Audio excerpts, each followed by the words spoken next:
Hi, I'm Simone from Core Strength, and in this video today I'm going to show you 5 basic core strengthening exercises that you can perform every day. So if you're sick of living with back and joint aches and pains and you want to move easier throughout your day, then follow these exercises for a new you. So the first exercise we're going to do is a C curve or a pelvic tilt. We start sitting on the floor with our feet and knees about hip distance apart, and we sit up and lift right up out of the hips, trying to lift the pelvic floor. So you can rest your hands underneath your legs if you need a little bit of support for your back. Otherwise, just let the arms hang relaxed down by your side.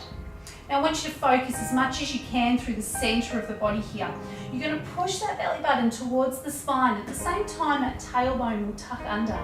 And then you're going to sit up nice and tall again. It's a really small movement, but a very deep core strengthening exercise. So if you push the belly button back, you get a little tilt, and then you sit up, pulling that belly button back to lift up. So it's a little tuck and lift. I want you to keep it as relaxed as you can, so don't tighten up the shoulders. Make sure you're breathing in a relaxed way. Deep breath out, deep breath in.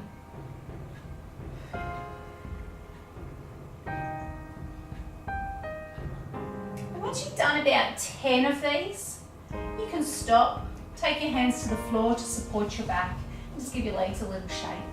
The second exercise will be toe taps. So for this one, we're going to lie on our back with our arms down by our side and our neck nice and long. We're going to pull or let that belly button sink naturally down towards the floor. But when we take our leg up into tabletop, that's the knee directly above the hip, you're going to have to start activating those tummy muscles. So you can feel that your back is just gently pushing towards the floor. So when you take your second leg up, make sure you draw the belly button into the floor so that your back doesn't move. What you want to avoid is pulling away from the floor as the legs lift. So belly button sinks down, one leg at a time, arms down by your side, and a toe tap is to just tap the toes to the floor. One leg at a time. Now in this position alone, those lower ab area, that's going to be working nice and hard just to help support your legs in this position. So another reason it's really important to keep pulling that belly button towards the floor. As you move your leg away from the body, from the center of the body, the leg will feel a little heavier. Means the tummy muscles are going to work a little harder. So again, really important that you're pulling that belly button down towards the floor. Otherwise, we start to activate all of our back muscles. And for this exercise, we want to focus as much as we can through the tummy, through the deep core muscles. Now you can make this exercise a little bit easier if you're struggling to keep your back on the floor by just bending the knee and tapping the foot down. So you can see that my foot taps a little bit closer here, but I'm still working all of those tummy muscles, like I said before, just to hold the legs in the air. Okay, so you can find a point where you can bring your leg down. Make sure that your back is supported along the floor the whole time. And again, we can do between 10 and 20 repetitions of that exercise, and then when you're finished, just bring the knees in towards the chest to relax. So the third exercise we're going to do is a reverse pointer. So from this position, we're going to take our legs back out into tabletop. Again, one leg, pull the belly button down, and then the other leg. This time we're going to use our arms as well. Now, because of how our abs and our core muscles are placed through the body, when the arms move, they are connected to the rib cage, so they're going to want to pull the upper back away from the floor as well. So you've got to stay connected. Think about pulling those ab muscles in and then down. So opposite arm and leg are going to extend away from each other and then come back to the center. Take it slowly so that you can focus on getting the movement right, and that you can make sure that that belly button is pulling down and your back isn't pulling away from the floor. So the easiest way to do this would be to take the foot towards the ceiling when you extend on a slight angle. But the lower that leg starts to go, the harder it is to keep your back supported. So again, you find a point where you can work without letting your back lift, but you can feel those tummy muscles work. And now, because we're adding the arms into it as well, you're going to start to feel the abs underneath the rib cage working, as well as those lower abs too. So again, you can do 10 to 20 repetitions at your height. Slowly out, slowly breathing in. We're not stretching the arm and leg here, just gently lengthening. That's it. When you've done 10 to 20 of those, again, you can bring those knees into the chest to relax. And while we're still in this position, we're going to do an inner thigh squeeze as our fourth exercise.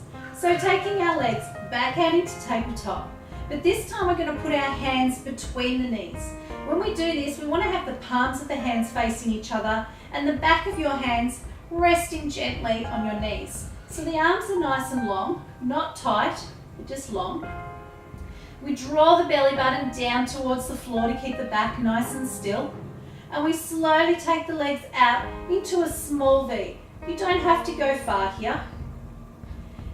As you move in and out, you have the force of your arms against the force of your legs. And working like that means that your inner thighs will start to activate.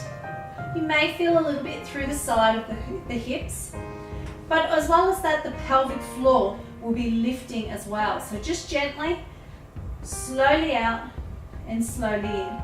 So it is important for this exercise that you don't turn the hands so the thumbs are down, because then your arms are too strong and you may injure yourself. So thumbs to the ceiling, back of the hands against the knees, slowly out into a V and in.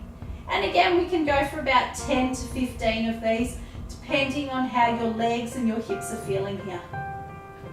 Belly button sinking into the floor.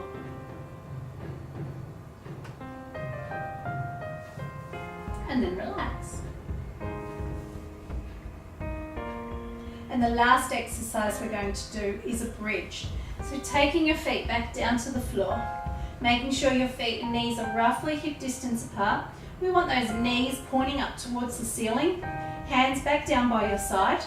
You can bring your feet a little bit closer to you this time for this exercise, but try not to come right up against the back of your legs. So a little bit of gap.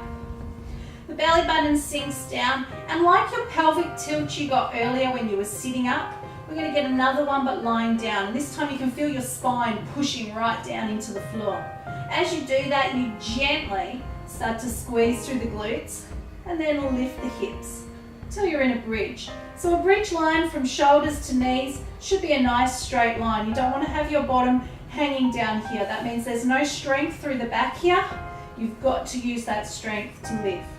And then you slowly roll back down. So if you're doing these at home, see if you can do it beside a mirror. You can see what's happening. Slowly rolling up and slowly rolling down. So you want to feel your spine slowly peel off the floor and then slowly paste back down as well. Take your time, and as you lift, try not to let all the weight sink into your shoulders. You've got to push up through the heels, through the knees, sorry. Slowly down. Again, we're going to do about 10 of those.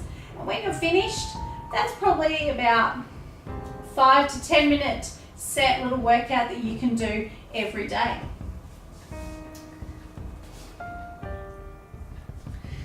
So if you're ready to improve your life, check out my Facebook page, Core Strength Pilates.